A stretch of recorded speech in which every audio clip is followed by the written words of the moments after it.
Hello, and welcome to HRS 2020 Science. This is one of the late-breaking clinical trials. This session of trials is entitled, "This Could Change My Practice." We're looking forward to listening to and commenting on 5 trials that could direct us to better patient care with personalized medicine and tailored treatments. Let's get started and see what information we can get. On behalf of my co-authors, I am very pleased to present the results of our study, Comparison of Outcomes Among Patients Implanted with a Tined Leadless versus Transvenous Single-Chamber Ventricular Pacemaker in the novel Micra Continued Evidence Development Study. Shown here are our disclosures. While permanent pacing is an essential therapy in many patients with conduction disorders, unfortunately, approximately 1 in 8 patients may experience a complication with transvenous permanent pacemakers. Leadless pacemakers eliminate the complications associated with pacemaker pockets and transvenous leads. In the pivotal Micra IDE trial, leadless pacing was associated with a 49% relative risk reduction in major complications when compared to historical studies of transvenous pacing systems. Similarly, a 63% lower rate of complications was also observed in the Micra post-approval study. By way of background, the Coverage with Evidence Development, or CED, is a Centers for Medicare and Medicaid Services program that provides coverage for services in the context of ongoing clinical studies. The Micra CED study was a pre-specified comparative effectiveness and safety evaluation that was approved by CMS. The full rationale and design of this study have been published. The objectives of the Micra CED study were to compare outcomes between patients treated with a micro-leadless pacemaker versus transvenous VVI pacemaker in general clinical practice. The pre-specified outcomes included complications at 30 days and 6 months, need for system revision, and all-cause mortality. Shown here is the development of the CED cohort. All patients undergoing de novo VVI pacemaker implantation were identified from CMS claims. In order to ascertain patient comorbidities, 12 months of continuous enrollment was required. Additionally, given the objectives of the study, a subset was identified that had 6 months of follow-up data for longer outcomes assessment. Outcomes were compared using propensity score overlap weights for adjustment. The baseline characteristics for the 2 arms of the CED study are shown here. The mean age of the Micra patients was 79 years of age. While they were on average 3 years younger than the transvenous pacemaker patients, in general they had higher rates of comorbid illness. Notably, the Micra patients had higher Charlson comorbidity scores and were 4 times more likely to have end-stage renal disease. An important goal of the Micra CED study was to evaluate the generalizability of the results of the Micra IDE and post-approval studies in general clinical practice. Therefore, we also compared the characteristics of patients in the CED study with those in the IDE and post-approval studies. As shown here, patients in the CED study were significantly older and had dramatically higher rates of comorbid illness, including, but not limited to, a nearly 3-fold higher prevalence of heart failure and a greater than 2-fold higher prevalence of COPD. Given the pre-specified safety objective, we compared adverse events at 30 days as illustrated in this bar graph. There was no significant difference in the rate of overall complications between the Micra patients and the transvenous VVI patients.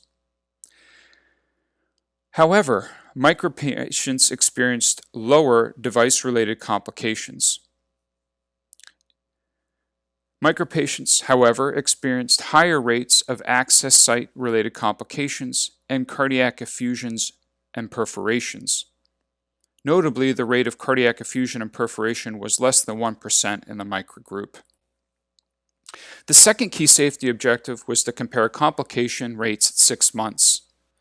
At 6 months, the adjusted hazard or risk of complications was 2/3 lower in the Micra patients when compared with the transvenous pacemaker patients. Device-related complications were 1.7% in the Micra patients and 3.4% in the transvenous pacemaker patients. Shown here is the cumulative incidence of complications over the follow-up period. These results are very similar to those observed in the Micra IDE and post-approval studies. Despite a significantly higher burden of comorbid illness and complexity in the CED patients, a 2/3 reduction in the adjusted risk of complications was observed at 6 months in the Micra-treated patients. The second key objective of the CED study was to evaluate the need for system revision at 6 months. As shown here, there was a numerically lower rate of system revision in the Micra-treated patients. However, this difference was not statistically significant. Finally, as shown here, there was no difference in the rate of all-cause mortality in follow-up. The survival rates were nearly superimposable. While the Micra CED study has several strengths, including the use of a nationwide representative cohort and a pragmatic approach to data collection, there are several limitations that should be kept in mind when considering the results. First, complications and outcomes may be missed in claims data. Second, while we utilize propensity-based techniques for adjustment, we cannot exclude the possibility that residual confounding remains. Finally, given the nature of the CMS cohort, the results of this study may not be generalizable to younger patients.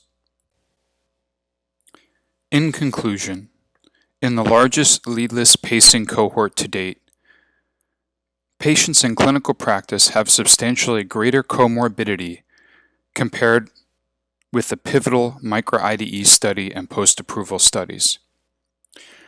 There was no difference in the adjusted rate of complications or survival at 30 days in patients treated with Micra versus transvenous VVI pacemakers. A higher rate of perforations and effusions were observed in the Micra patients, and this was mirrored by a lower rate of device-related complications in the Micra patients. Importantly, complications were 66% lower at 6 months in the Micra patients. Finally, the Micra CED study illustrates the feasibility of utilizing real-world data to generate evidence measuring the effectiveness of new technology.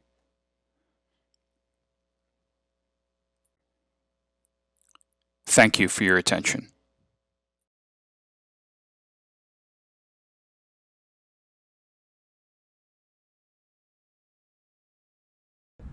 We just heard a great presentation by Dr. Piccini describing his results from the real-world CMS claims data related to the Micra leadless pacemaker from Medtronic, and he compared the findings to a VVI pacemaker patient population, single lead, obviously.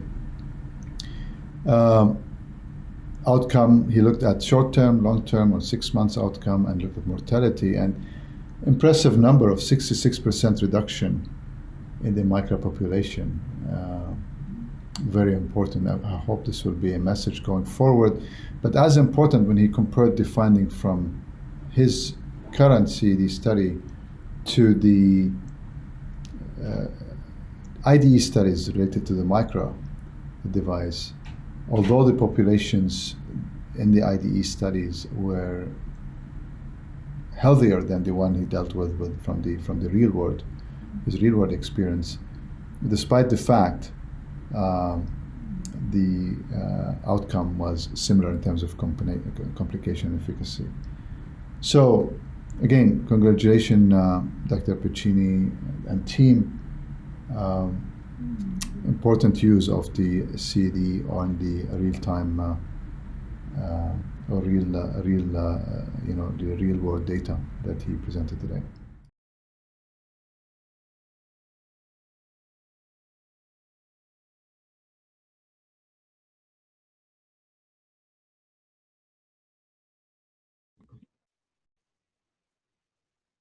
Piccini and colleagues present a large real-world Micra experience as a late breaker, comparing nearly 6,000 Micra implants with nearly 10,000 standard VVI transvenous implants.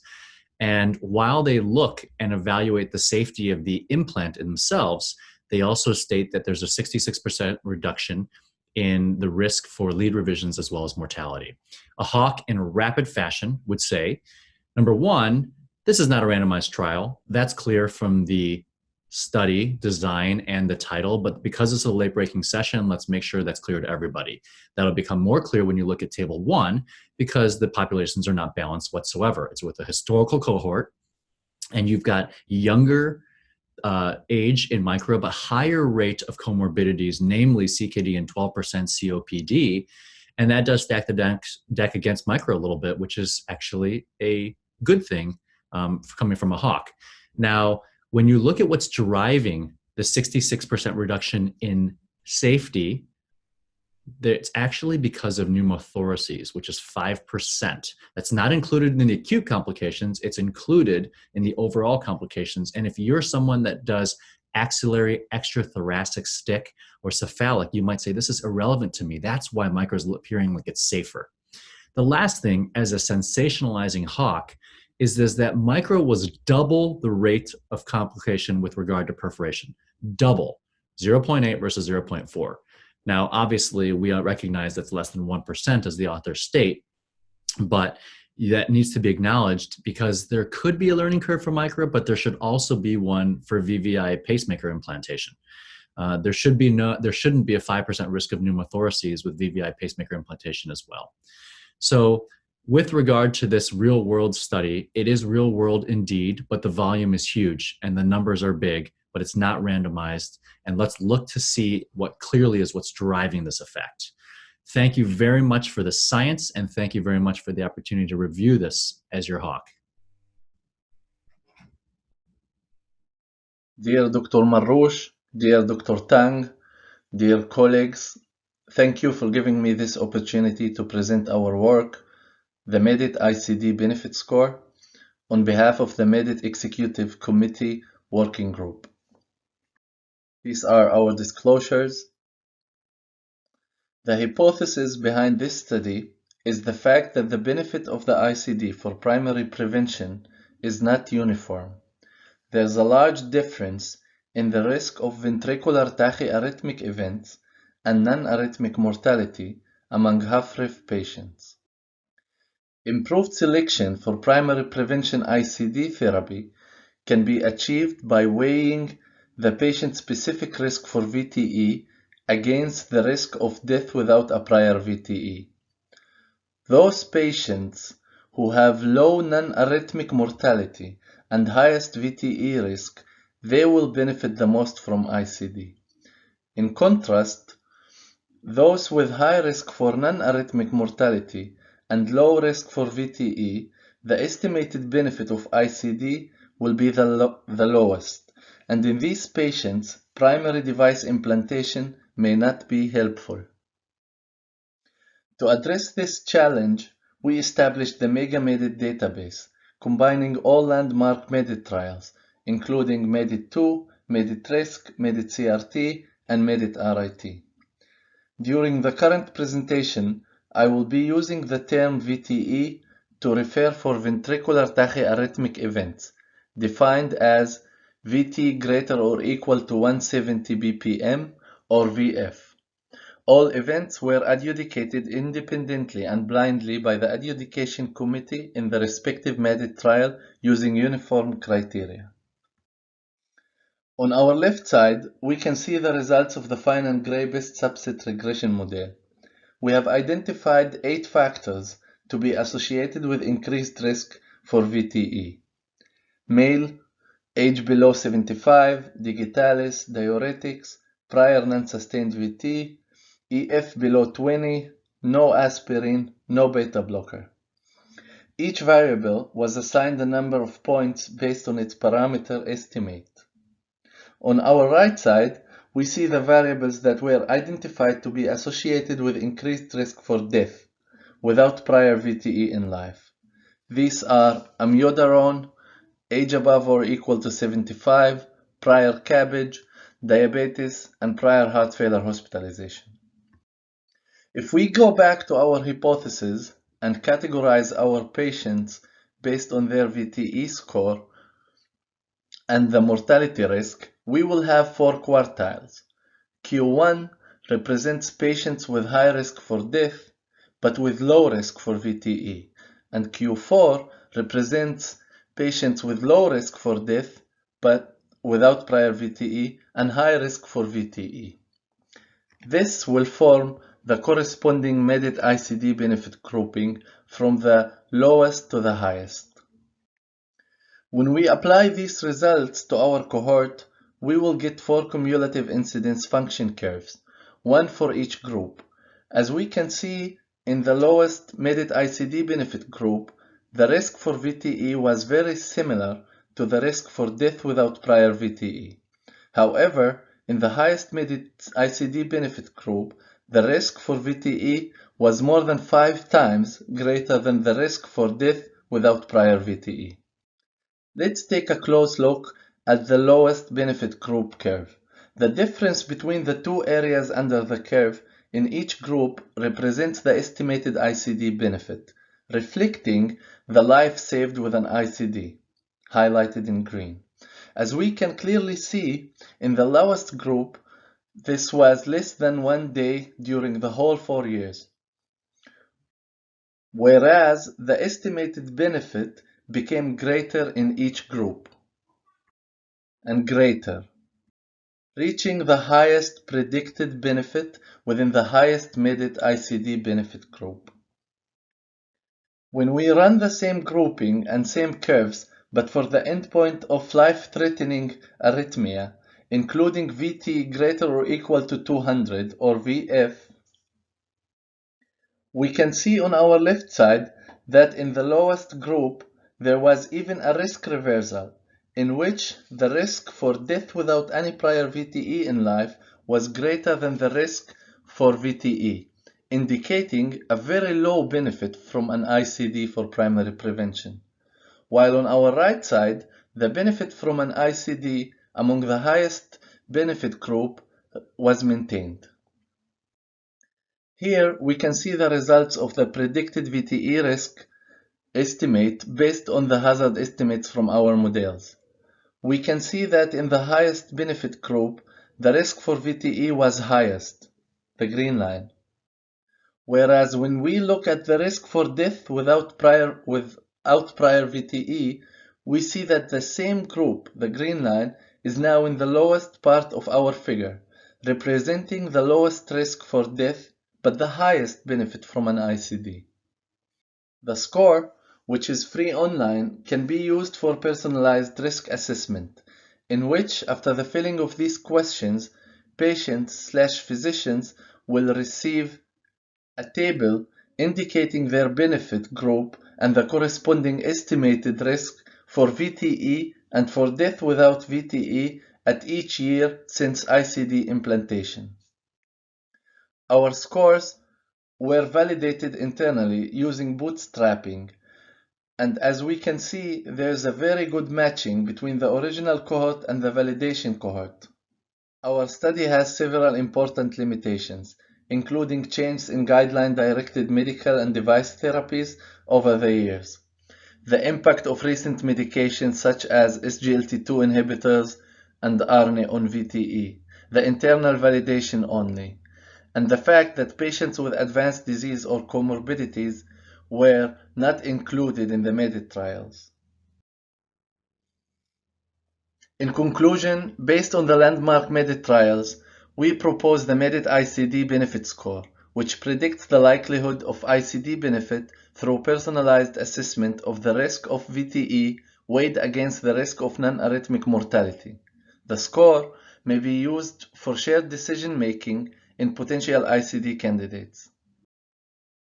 Finally, I would like to thank the Madit team, the enrolling sites, Dr. Moss and Dr. Goldenberg for the creating of this valuable data, and thank you for listening. Congratulations, Dr. Younis, the team at the University of Rochester, and everybody involved in such an important, intriguing project. Actually, in fact, it's a game changer concept you presented here, or disruptive, I would say. You're practically helping us further with the data you showed us today, personalizing management and indication of ICD or defibrillators in patients at high risk. To find a way and find a scoring system to help us further pinpoint the group of patients at high risk of having arrhythmias or severe ventricular arrhythmias is very important. Thank you. I'm not only impressed with the data you presented and the C statistics and the power of this concept and the scoring system from the University of Rochester you put together, but also by the fact that this is easy accessible, online, free for everybody, that can help us not only with shared decision making with our patients, but as important, improving the need for unnecessary procedure, unnecessary ICDs and defibrillator indications, and hopefully helping us with lowering costs in our healthcare system. Look forward so much for more prospective data in this concept, using this scoring system to hopefully continue improving the personalization and implementation of this system. Thank you.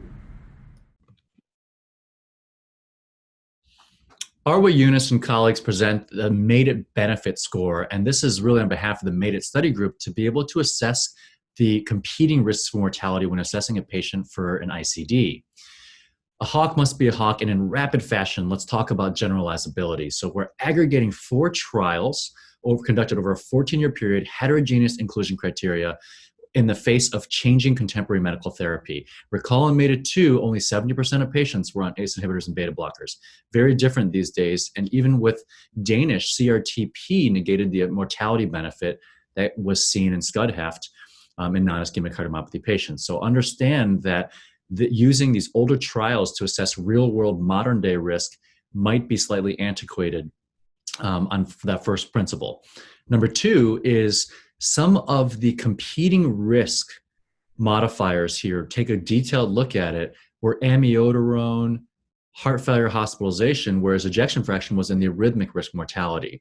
Recall that Goldenberg in 2008 with that famous U-shaped curve study actually had atrial fibrillation and CKD in that risk score, and those were notably absent in the current analysis. Lastly is just how do we use this in the real world? It's so important to have this scientifically, but let's talk about messaging. You could say, well, you're at a 20 to 25% risk of having a sudden death event at 3 to 4 years, but you also are so sick that you're probably going to die of something else. Is that an easy discussion to have? So I'm playing it out in my mind how that'll work in terms of extrapolating this. And this needs to be externally validated. And the authors self-admittedly say this is an internally validated cohort. So those are the thoughts of a hawk, and I really appreciate the opportunity to review this and want to congratulate the authors on this late-breaking science. Thank you.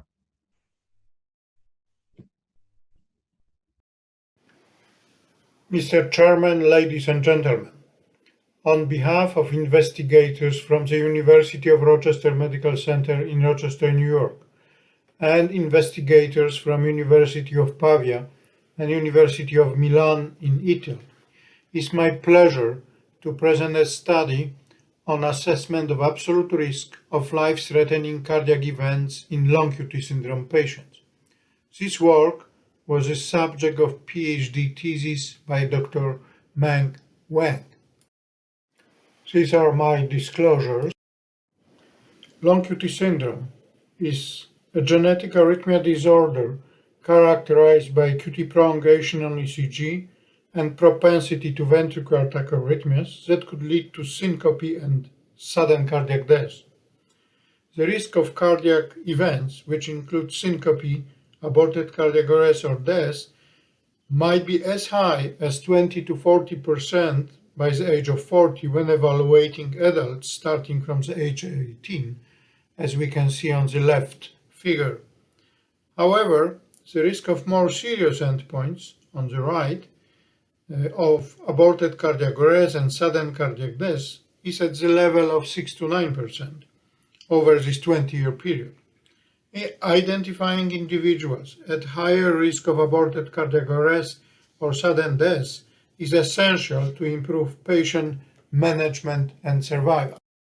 Similarly to the European Society of Cardiology risk model for hypertrophic cardiomyopathy, we aim to develop a 5-year absolute risk prediction algorithm of the first life-threatening arrhythmic event defined as aborted cardiac arrest, sudden cardiac death, or appropriate ICD shock in long QT syndrome patients, accounting for individual risk factors and their changes over time.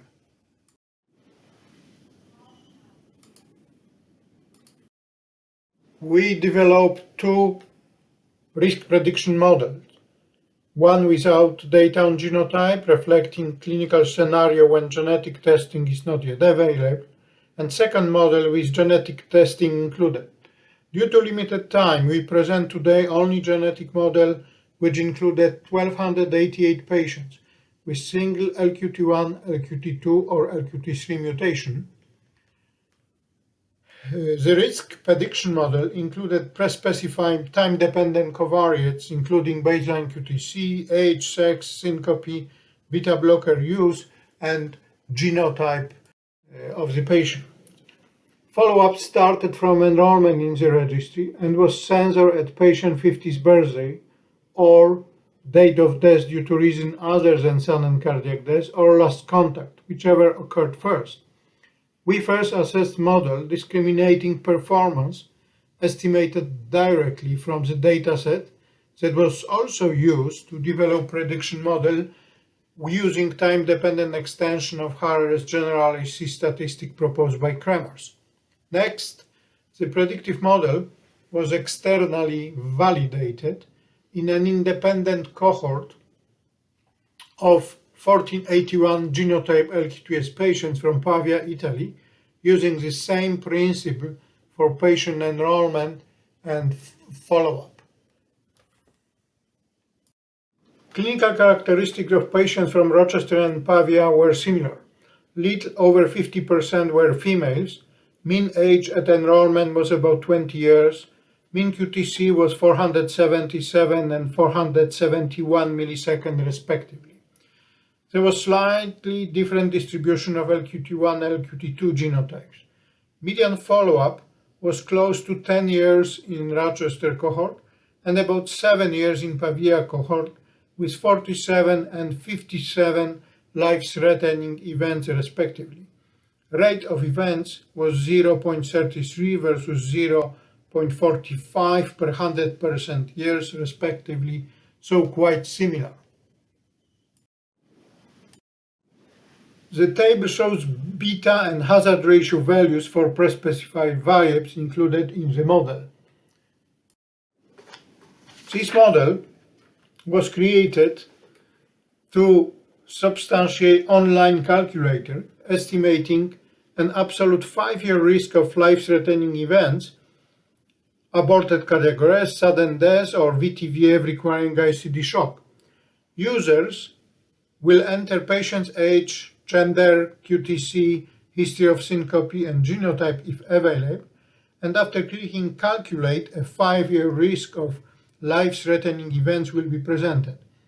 In this example, a 20-year-old female with QTc of 550 milliseconds, a history of syncope on beta blocker with LQT3 genotype would have a 6.4% risk of experiencing life-threatening event within the next 5 years, therefore probably indicated for an ICD.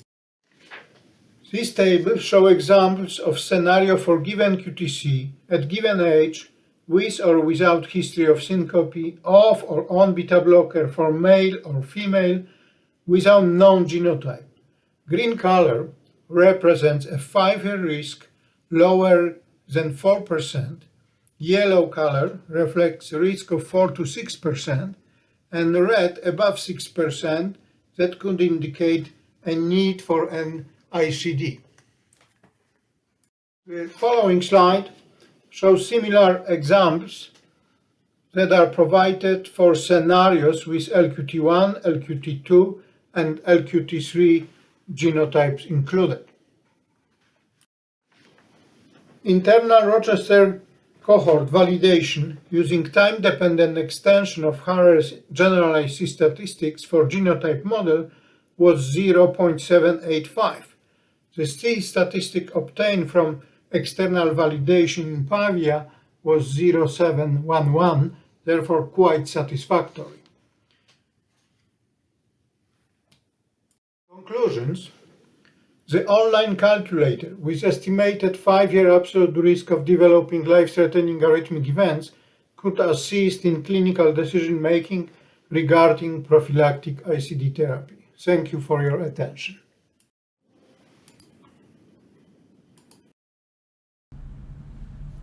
We just heard a great and very interesting presentation, a late breaker by Dr. Zareba and his group, and specifically with the collaborators from Italy, Milan and Pavia, where they presented a new online calculator system for risk stratification for patients with long QT syndrome, specifically 1, 2, and 3. Very impressive, powerful, not in terms of ease of use and in terms of accessibility for patients and providers, but also I was very impressed by the impressive C statistics they presented in terms of genomic validation and external validation as well from Pavia. I can't wait to see this scaled, obviously, and adopted, and look forward to more prospective long-term collection on this data. But again, congratulations to implementing such a Rochester University risk score and to help this high-risk group of patients.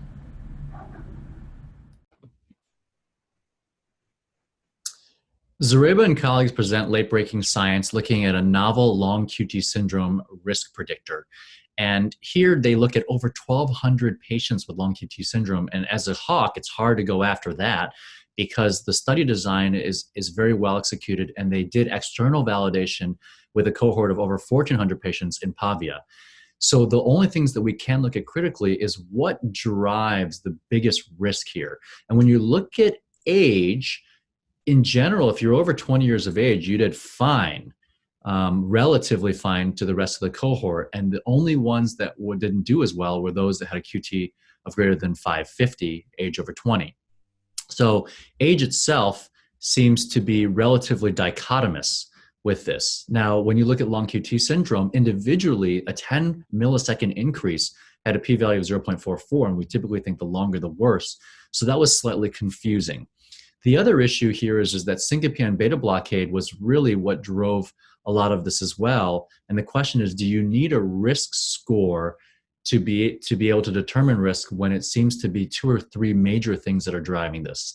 Lastly, long QT3 only represented 12% of the population. So again, by prevalence, this is more of a rare condition within the long QT syndrome world, but also has elevated risk, and that's hard when it's underrepresented in the population studied when applying this risk calculator across all patients being looked at. The last thing is, how do we use this? So let's say you're in the clinic, you've got a young patient, defibrillator therapy prescription is difficult in teenagers, and all of them by definition will be less than 20 if it's someone that's young. So how do you use this to be able to really assess the risk when the overall risk is around 6 to 9% over 20 years. So at what level am I going to be saying, well, I thought it was maybe 6, but now it's 4, so we don't need a defibrillator? Obviously, we need further guidance on this, and we look forward to seeing this entire work in manuscript form to be able to dissect it more carefully. But I want to thank the authors and congratulate them for this late-breaking science, and I appreciated the opportunity to be your hawk. Thank you.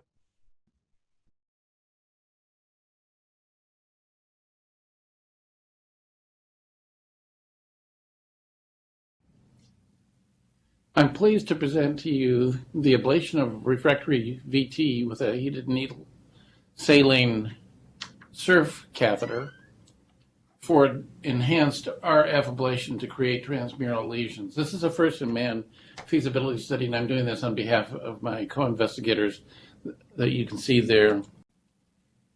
Here we see the SERF ablation study purpose and design. Our first objective was to do a first-in-human study, an early feasibility and safety study using the SERF ablation to address the challenges of refractory VT.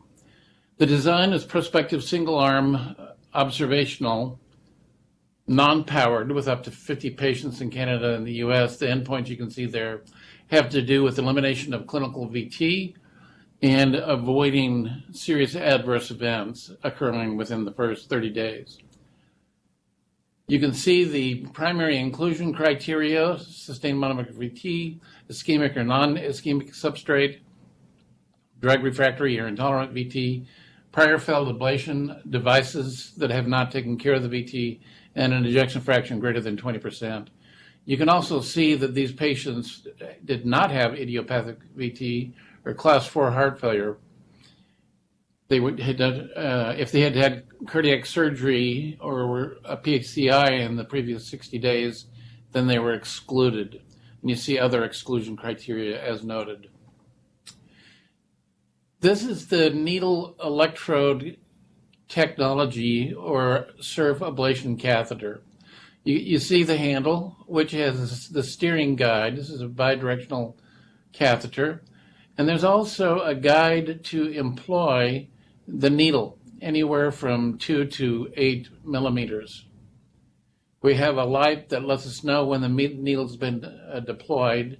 The system uses a console, and the control inputs typically are a temperature of 40 to 60 centigrade, a saline flow rate of 5 to 10 ml per minute, 20 to 50 watts, 30 to 80 seconds, and then a resulting lesion volume that's usually someplace between 300 and 5,000 milliliters.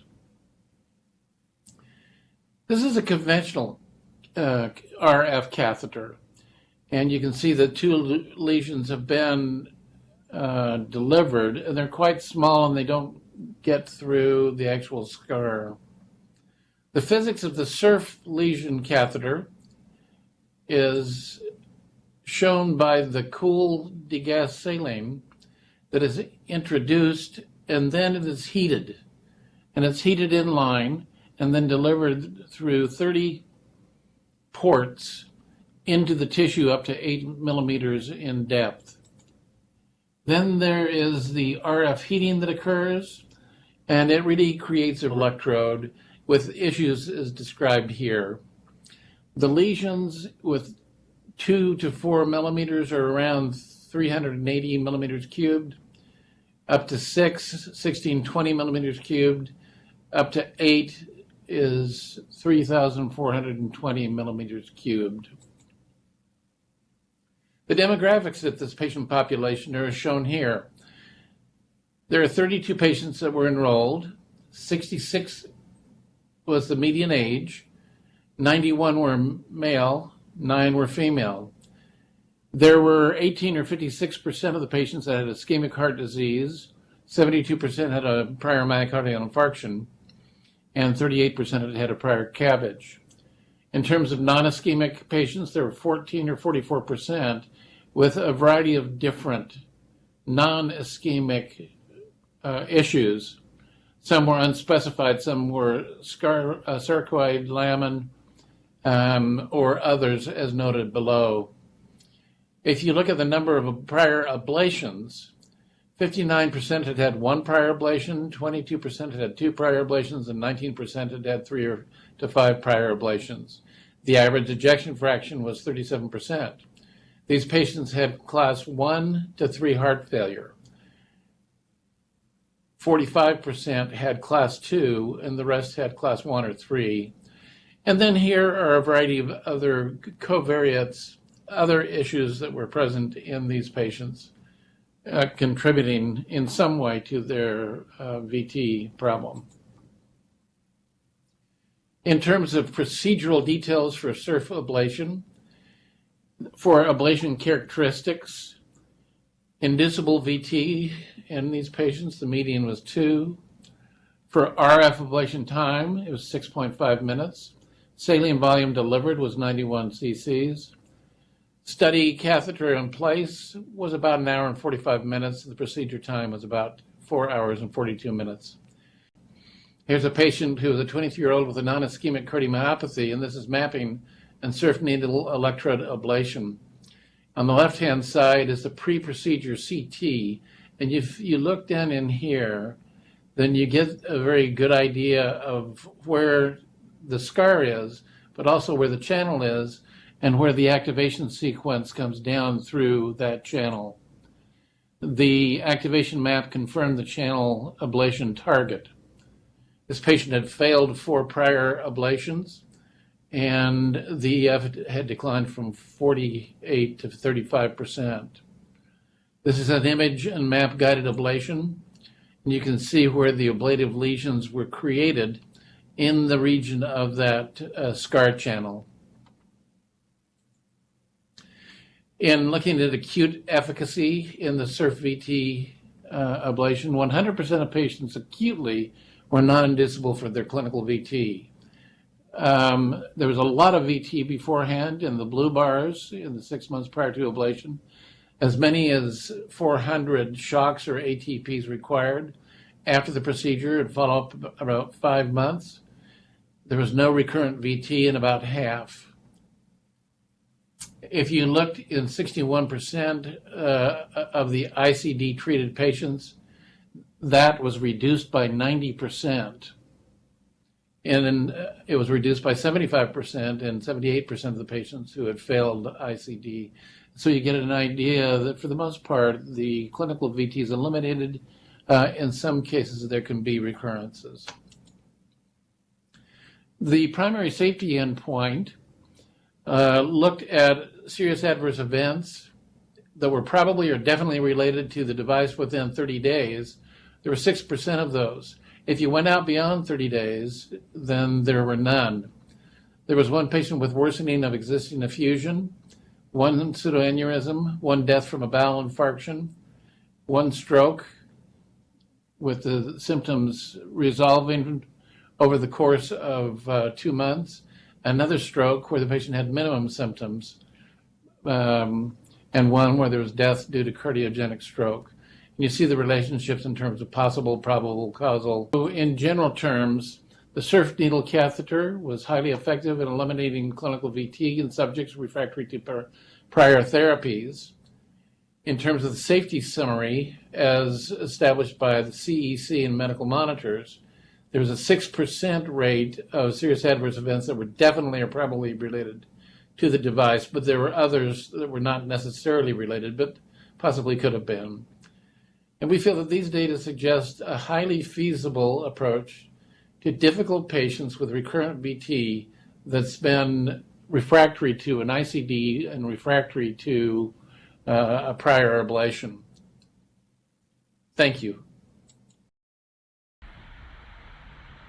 You just heard a great presentation by Doug Packer sharing his experience with the first-in-man feasibility study using the novel saline heated catheter for VT ablation in patients with refractory monomorphic VT. Mainly they chose patients with scar-related VT. Impressive outcome of 100%. Termination rate and no VT inducibility at the end of the procedure. Obviously, they dealt with the high-risk population that's expected to see a high complication rate of severe complication, but still, the population they dealt with was high risk as well. The key issue remain after the study, and I'm looking forward to future multi-center prospective image detection and confirmation study to understand how we can, as Doug showed in one of his slides, the storage slide, how can we get rid of the channels, the intramural channels within the left ventricular musculature. And that will be key to further improving and implementing this very promising technology.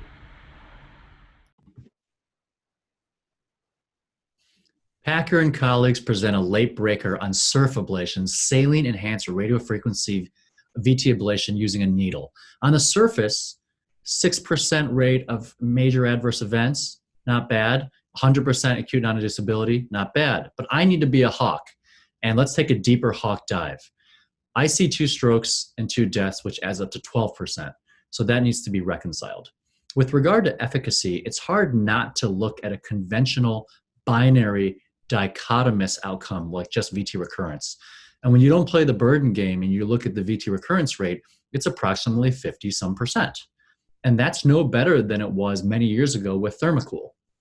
But then you might say, well, but these are failed ablation patients. Do we have any data to inform us on that we should expect lousy outcomes on someone that's had 1 prior failed endo, which is 59% of this feasibility cohort?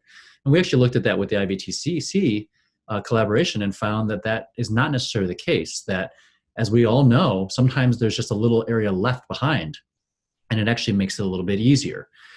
What do we do in the case of a failed endo? Well, it's clearly not known, and everyone has their different preferences and approaches. But before we start deploying these weapons of mass destruction, I would urge a word of caution and to say that we need more detailed mapping to be able to help us guide exactly where to deploy that weapon.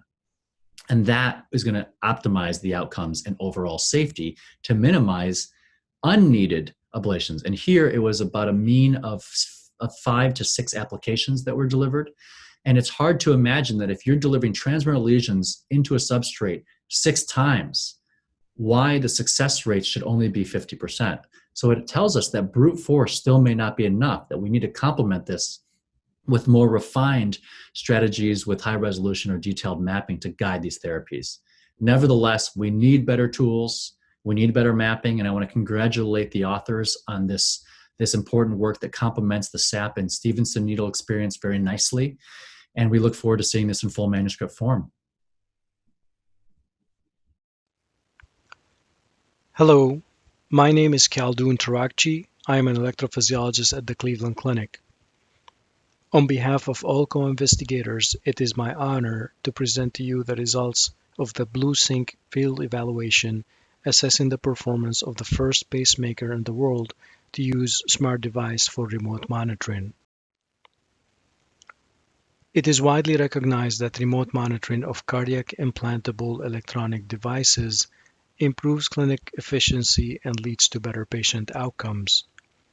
However, despite plenty of evidence to support these facts, adoption and adherence to remote monitoring remain suboptimal.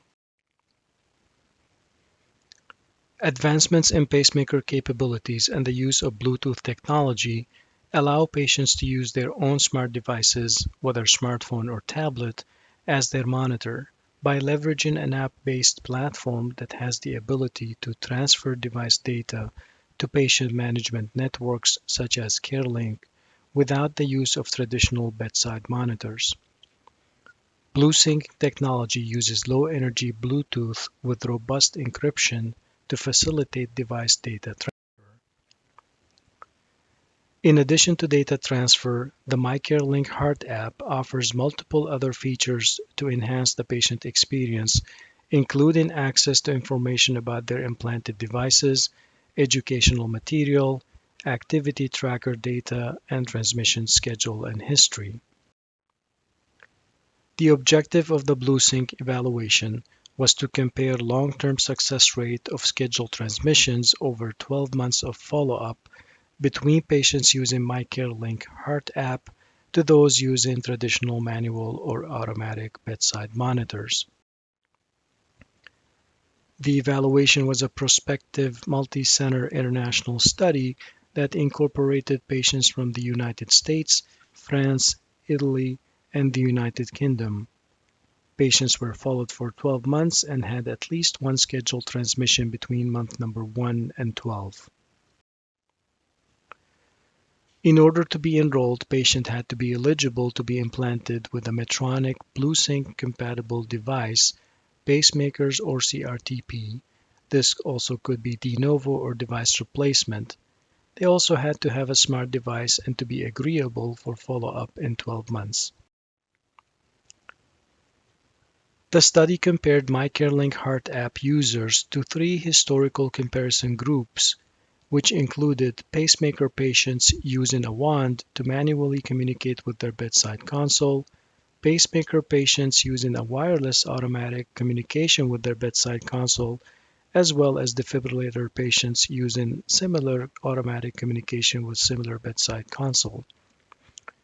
Patients in the comparison groups had to be at least 18 years old and activated in CareLink network from January 2016 to December 2018, followed for at least 1 year after activation with a minimum of 1 scheduled transmission during that year. A total of 245 patients were included in the analysis of BlueSync evaluation, with an average age about 65 years and the majority were male.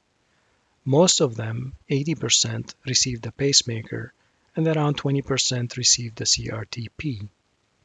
The table also shows the baseline characteristics of the 3 comparison groups before matching was performed. The primary endpoint of scheduled transmission success rate was done after matching algorithm was performed based on age, gender, and number of device chambers. Between 1 and 12 months, 245 BlueSync patients had a total of 953 scheduled transmissions, of which 902 were successfully completed with a success rate of 94.6%.